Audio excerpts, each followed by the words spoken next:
Welcome to my channel. I am Vape or Wave, and today I'm going to be doing a little video about writing tips for you all. So the video I do have in store for you guys today is not your average writing tip video.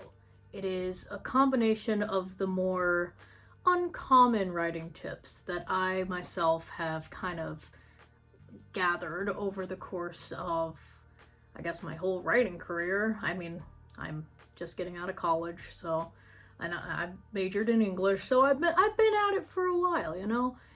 I've been at this for a small hot minute. So before we get right into the video, I do just want to mention two things. This one's kind of funny, but I apologize in advance for the audio quality in this first video. I do have a microphone, but I cannot use it. It is unfortunately not going to work today. So hopefully by the next video, my audio will be a bit better than it is in this one. So let's hope that happens. The second thing I of course want to mention is that my words are not the law. Please take everything I say with a grain of salt and not to heart. So if you disagree with any of the advice given in this video, just take away what you want to take away. Just know that I'm never going to force you guys to believe anything I say right now. I'm more just doing this for fun and for a bit of entertainment. So my first bit of writing advice is one that maybe you have heard before, but writer's block is not actually a thing. Now, I'm sure there's a few of you who just heard that and are going, what do you mean writer's block's not a thing? I have writer's block all the time. It's one of the most common symptoms of a writer, is that it's almost a rite of passage that you need to get writer's block at some point, right? Well, though it may feel like you are physically being blocked during writer's block from producing anything that you want to write, there's nothing actually technically that's keeping you from writing anything down. Writer's block isn't something physical. It's a lack of an idea on your end in your mind. Like you're writing something and then you kind of are blocked as to how to continue it. Or there's just like you have the urge to write and you just don't know what exactly you want to write down. I myself have fallen into this pit where I've just been like, I have nothing in my brain, I cannot write, therefore writer's block is the bane of my existence and I shall not write because of it. But no, you really shouldn't do that, because there are good ways to combat writer's block, or what we perceive as writer's block. If you find yourself being stuck writing a story that you know the ending of, or say you're writing a chapter, you know how you get from point A to point B, but you don't know how to get from point A to point A2 to point A3, if you know what I mean. What I like to do when I'm in that specific situation is to make a list of everything that I want to include or happen in said chapter or story. Usually when I'm listing out every specific thing that I want to happen, or everything that I want chronologically to be seen happen in said narrative, it usually just kind of resparks my fuel and it makes me want to just actually write after a while. On the contrary, if you're having writer's block because you have no idea what to write, my best advice there is to just turn to your roots, turn back to things that always have inspired you. Just like nature, honestly, going on a walk would be amazing. Gets a lot of inspiration there. Talk to people. Talk to your friends and family. You know, if you're in your room upstairs and your family's all downstairs, it might not be the worst idea to go down and, you know, spike up a conversation with them, get a little bit of fuel to the fire, because it's happened to me before that I've just been at a loss when it comes to inspiration, and then I'll go on Instagram and within 5 minutes I see something and I'm like, that's what I'm gonna start writing. So it's just all a matter of being able to find the one thing that kind of just works for you, you know what I mean? For my next point, I beg this one, especially for those who are writing like fictitious stories, but even just fiction and nonfiction alike. I just think it's very important to let the characters in your narrative have fun. There's just been so many stories I've seen, especially this is kind of common in younger kids' work, myself included, where in order to be taken seriously, you feel like you need to have the most serious and dark and depressing narrative. But even in stories that do have a more darker theme or sadder story to them, it is very important to let your characters have a little bit of fun on top of that, to let their characters breathe in between the bigger, heavier beats. I mainly recommend this as a way to let your audience get attached to your characters all the more. It's only going to break their heart further if they see their characters that they like to watch having fun before you just rip everyone's hearts out and hit them with the sadder narratives of your story. I know sometimes it's kind of hard to find a comedic moment or to make a joke during a very serious or heavy story, but you need to let your characters enjoy their good moments as well as hit their lowest lows. It'll just make your story all the more endearing because your audience wants to care about the characters you're writing about, and this is just one way to really make them do that.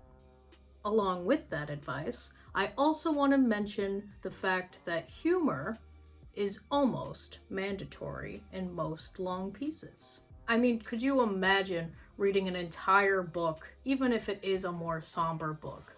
If you're just reading an entire book and there's not one funny moment, not one joke, in order to break up all of this like heavier tension being set by such a strongly sad focused narrative? Now, of course, you need to find a good balance between comedy and tragedy, of course, but if you are writing something on the heavier side, lean into some of the tinier jokes that you might have sprinkled within it. You know, lean into the more light-hearted aspects that might be a small breath of fresh air within the sadder narrative. I'm sure a lot of you have already heard the phrase, to write what you know, which, to a degree, yes, write what you know, but I also strongly advise that you sometimes write what you don't know.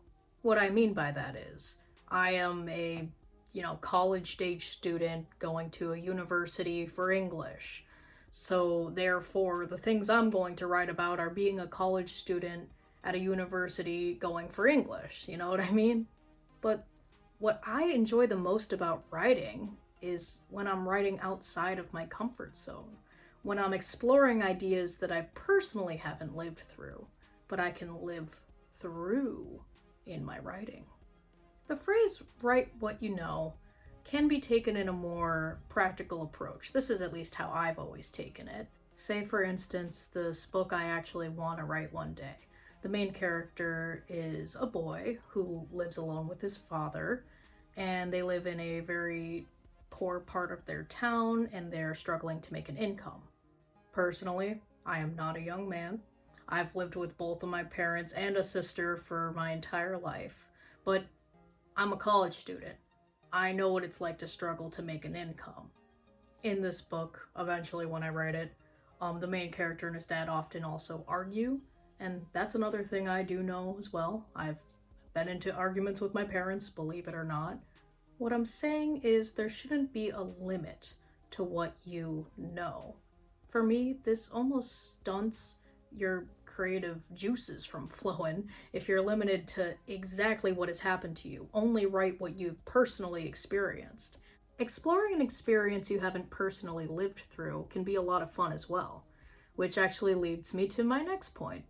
If you want to write something that you haven't personally lived through or you don't really have much knowledge about, do your research, explore it for yourself. You have the entire internet most likely at your access, especially if you're watching this video, then you definitely do have the entire internet at your disposal. Research is such an important tool to strengthen anything you do, but especially your writing. It's also just a lot of fun to learn about something that genuinely interests you. I mean, I would hope something that you're researching to write about would genuinely interest you. If it's not, you might want to pick something else.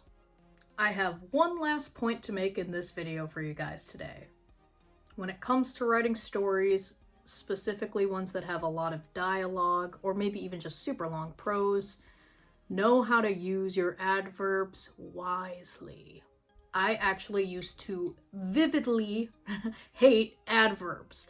And I used to think this because, to me, adverbs always used to slow down my writing, which is still kind of true. For example, take a moment where a character is yelling something. No, she yelled. It's perfect just the way it is. But a lot of times in my earlier works, in some examples I've seen, a lot of people would write that as, no, she yelled loudly, which to say someone yelled loudly is a bit redundant. However, you can use adverbs as a way to attach an adjective to a verb that isn't otherwise stated in said verb. So back to our example, she yelled loudly is a bit redundant of a statement. However, to say that she yelled repetitively, it adds another action on top of the yell. Also, in some instances, I use this now in my writing because I am a first-person POV fanatic, but the use of more common adverbs such as utterly, truly, really, urgently can be used in a first-person POV to really start to emphasize certain parts of your narrative in a more coherent and fun way. Just keep in mind when you are attaching certain adverbs to certain verbs that you are not cluttering your piece by doing so. Make sure you're attaching these adverbs as a way to further enhance your narrative storytelling and not as a way to just kind of say the same things you've already said. And with that being said, we have come to the end of my video today. Thank you so much for watching. It really means a lot to me that you've clicked on this video, whether you've watched it all the way through or skimmed it. I appreciate the click either way. I hope you have a wonderful day, and I'll see you in the next video.